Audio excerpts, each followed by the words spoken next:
अखिल भारतीय आयुर्विज्ञान संस्थान देश का पहला अस्पताल जिसने 3 साल सर्जरी के कई स्तरों को लगातार कोशिश के बाद पूरा करने पर एक 27 वर्षीय शख्स के काफ़ी हद तक क्षतिग्रस्त कलाई को बनाकर उसके साथ हाथ जोड़कर एक नई उपलब्धि हासिल की है। नवंबर 2019 में उत्तर प्रदेश के सहारनपुर से एक बाएं हाथ का कारखाने का कर्मचारी सुबह 5 बजे अस्पताल आया।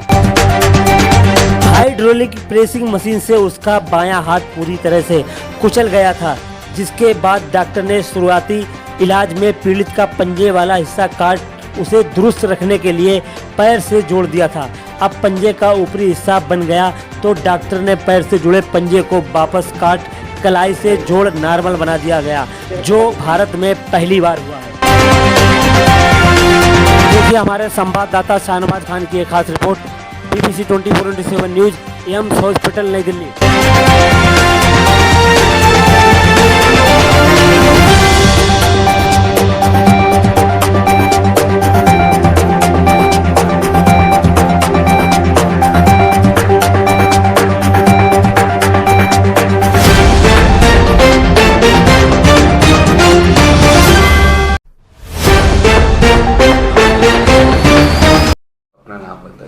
जी, मेरा नाम डॉक्टर राजा तिवारी है और मैं यहाँ plastic and burn surgery department में एसोसिएट प्रोफेसर। जब मरीज यहाँ आए तो सबसे पहले आप ही ने देखा, किस हालात में थे मरीज के?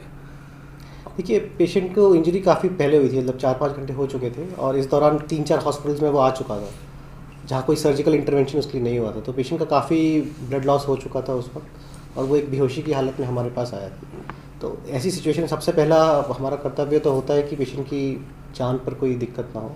तो जो इनिशियल स्टेबलाइजेशन बोलते हैं वो हमने किया पेशेंट का। जब कंडीशन स्टेबल होने लगी तो नेक्स्ट होता है कि लिम्ब सेविंग सर्जरी हो पाएगी कि नहीं हो पाएगी। तो उस लिम्ब सेविंग सर्जरी के लिए बहुत सारे ऑप्शंस थे जो हमने पेशेंट के साथ डिस्कस की, जिसमें एक ये भी था कि पेशेंट के हाथ को काटना पड़ेगा और डिस्कार्ड करना पड़ेगा अगर जान बचाने की ज़रूरत पड़ती है। तो इन सब की डिस्कशन से बाद जो फाइनल डिस्कशन था वो था कि क्या हम कुछ और कर सकते हैं इसके हाथ को दोबारा बनाने के लिए। तो इस समय जो पेशेंट के साथ थी उनकी मदर थी, वो भी काफ़ी ओल्ड हैं और उनसे हमने डिस्कशन किया। तो काफ़ी चीज़ें वो नहीं भी समझ पा रही थी, पर फिर भी उनको एक फेथ था, ट्रस्ट था डॉक्टर्स पे कि आप एम्स तक आ गए हैं, इसके बाद कोई और ऑप्शंस नहीं है। तो जो डॉक्टर्स हमको बताएंगे हम उसको फॉलो करेंगे और हम ट्रस्ट के साथ में उसको आगे तक लेकर जाएंगे। तो जब बात ट्रस्ट की जाती है तो फिर हम लोगों का भी जो कॉन्फिडेंस लेवल है वो दुगना हो जाता है और हम कुछ बेटर सर्जरी कर पाते हैं। तो इसी के साथ में हमने ये प्लान बनाना शुरू किया कि हम कैसे कैसे स्टेप वाइज हाथ को बचाने के लिए सर्जरीज का प्लानिंग करेंगे। तो पहला स्टेप जो था कि हाथ को बचाना, तो उसके लिए हमने हाथ को पैर में लगाने का सोचा। पेशेंट से डिस्कस किया थोड़ा, वो पेशेंट की मदर जो थी इस बात को लेकर घबराई भी कि अगर किसी का हाथ पैर में लगा देंगे तो वो चलेगा कैसे, ना नॉर्मल डे टू डे काम कैसे कर पाएगा और कितने समय तक हाथ रह पाएगा, क्योंकि उस वक्त इस पर सर्टेनिटी नहीं थी। पर हमारे आश्वासन के बाद वो उस चीज़ को मान गई और उन्हें सर्जरी के लिए सहमति दे दी। तो उसके बाद हमने तुरंत पेशेंट को इमरजेंसी थिएटर में लिया और करीब 4 से 5 घंटे लंबे ऑपरेशन के बाद हाथ को पैर पर लगा दिया। जिस हालत में वो आए थे तो क्या उसका हाथ? यहाँ पर भी 2 चीज़ें हैं इसमें। सबसे पहले तो पेशेंट का ना बाजू से लेकर कलाई के बीच का हिस्सा, जिसको हम फोरआर्म बोलते हैं, पूरी तरह से क्रश हो चुका था। तो ऐसी सिचुएशन में ज़्यादातर हॉस्पिटल्स यही ऑप्शन देते हैं कि अब हाथ को हम नहीं बचा सकते हैं, तो काट कर हमको टाँके लगाने पड़ेंगे। अब पेशेंट की जो रिलेटिव्स थे या जो फैक्ट्री वर्क के मालिक थे वो इस चीज़ पर अभी एग्री नहीं कर रहे थे, क्योंकि हाथ को काटना इज़ अ बिग डिसीजन और यंग लड़का था, आगे लाइफ काफ़ी हद तक कॉम्प्रोमाइज़ हो जाती है। तो उन्होंने सोचा कि हम और हॉस्पिटल में दिखाते हैं। तो जहाँ पर भी हॉस्पिटल में लेकर गए थे तो बेसिक ट्रीटमेंट किया गया था। IV लाइन लगाई गई थी बच्चे को, ड्रेसिंग वगैरह खोलकर देखी गई थी, दोबारा की गई थी, स्प्रिंट लगाई गई थी।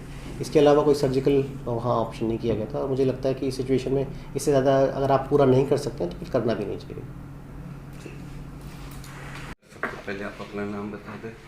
मैं डॉक्टर मनीष सिंघल हूँ, मैं विभाग अध्यक्ष हूँ बर्न एंड प्लास्टिक सर्जरी विभाग का एम्स में। एक 27 साल का आज 3 साल पहले मस्जिद के अंदर चला गया तो उसका सर्जरी 3 साल लग गए। क्या कागज था और किस तरीके से उसका सर्जरी और कितने डॉक्टर की टीम किया?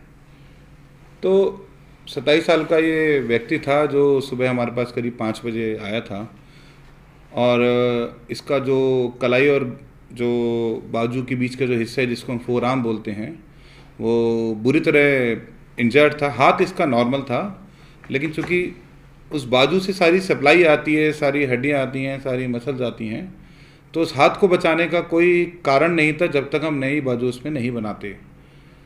तो वो जो अंडरटेकिंग थी बेसिकली उस हाथ को बचाने के लिए हमें बाजू भी बनानी थी, जो कि असंभव सा कार्य उस टाइम पे लग रहा था। पर फिर एक डिसीजन हमने लिया उस टाइम पे कि हम अभी हाथ को बचाएंगे और फिर नई बाजू को बनाएंगे। तो वो सब विधि आपको अभी मेरे कुलीग डॉक्टर तिवारी बताएंगे कि कैसे इन लोगों ने ये काम किया। बट डॉक्टरों की जो संख्या है वो मेरे हिसाब से कम 20 से 22 डॉक्टरों की संख्या है, जो कि 3 ऑपरेशन में लगी, जिसमें एनेस्थीसिया के, ऑर्थोपेडिक्स के, प्लास्टिक सर्जरी के भी डॉक्टर शामिल थे और हमारी पूरी फिजियोथेरेपी टीम थी। तो 3 बारी ये ऑपरेशन किया गया। एक तो पहली बारी में हाथ को दूसरी जगह पे लगाया गया, दूसरी बारी में नई बाजू बनाई गई और तीसरी बारी में हाथ को वापस लगाया गया। और उसके बाद बड़ी लंबी प्रक्रिया एक फिजियोथेरेपी की और बोन की हीलिंग की और मसल के फंक्शन की और नर्व के फंक्शन की हुई, जिसके बाद अब हमें कह सकते हैं कि एक रीजनेबल रिजल्ट उस पेशेंट को मिल गया है। सर कौन से साल में ये मरीज आए थे और कितने सर्जरी में कितने? उम्मीद तो जहाँ भी मरीज जाता है उनको यही लगती है कि डॉक्टर उसको ठीक कर देंगे। तो पहली जगह जहाँ गए वो उन्होंने बोला कि हम नहीं कर सकते हैं, दूसरी जगह बोला कि काटना पड़ेगा, फिर वो तीसरी जगह गए। तो शायद इनके एम्प्लॉयर थोड़े एजुकेटेड थे या उनको थोड़ा आइडिया था, उन लोगों ने बोला कि नहीं आप एम्स न्यू दिल्ली जाइए। तो 3 बारी के बाद चौथी जगह मरीज हमारे पास आया। करीब 5 घंटे इस पूरी प्रक्रिया में लगे उसको, क्योंकि हम यूजुअली 6 घंटे की एक लिमिट मानते हैं सारी वैस्कुलर सर्जरीज की। ऐसा नहीं मैं बोल सकता हूँ कि 6 घंटे की डेडलाइन है, बट यूजुअली हम चाहते हैं कि जल्दी से जल्दी आए। तो चूँकि उस टाइम में आ गया हमारे पास, तो इसीलिए हम ये प्रक्रिया उसके ऊपर कर पाए। क्या नाम था मरीज का सर? मरीज का नाम अवनीश था। उसके परिवार में बात हुई, उनकी मदर क्या उम्मीद से आए? तो जब भी कभी हमारे पास पैर की इंजरी लेके, हाथ की इंजरी लेके, सबसे पहले तो उनका यही कारण होता है कि ये पैर काटना तो नहीं पड़ेगा, ये हाथ काटना तो नहीं पड़ेगा। उसके बाद उनकी उम्मीद होती है कि ये छोटा बच्चा है 25 साल का, ये क्या क्या अपने आप कर पाएगा और कितना डिपेंडेंस इसका अपने पेरेंट्स के ऊपर होगा। तो देखिए एक रोल रिवर्सल होता है जिसे हम बोलते हैं अपनी साइंस में, कि ये होता है कि जब पेरेंट्स ओल्ड होते हैं तो बच्चे उनका ध्यान रखते हैं। बट ऐसी कंडीशंस में जब बच्चों को प्रॉब्लम होती है तो पेरेंट्स को लाइफ लॉन्ग उनका ध्यान रखना पड़ता है और पूरा रोल एक रिवर्स हो जाता है।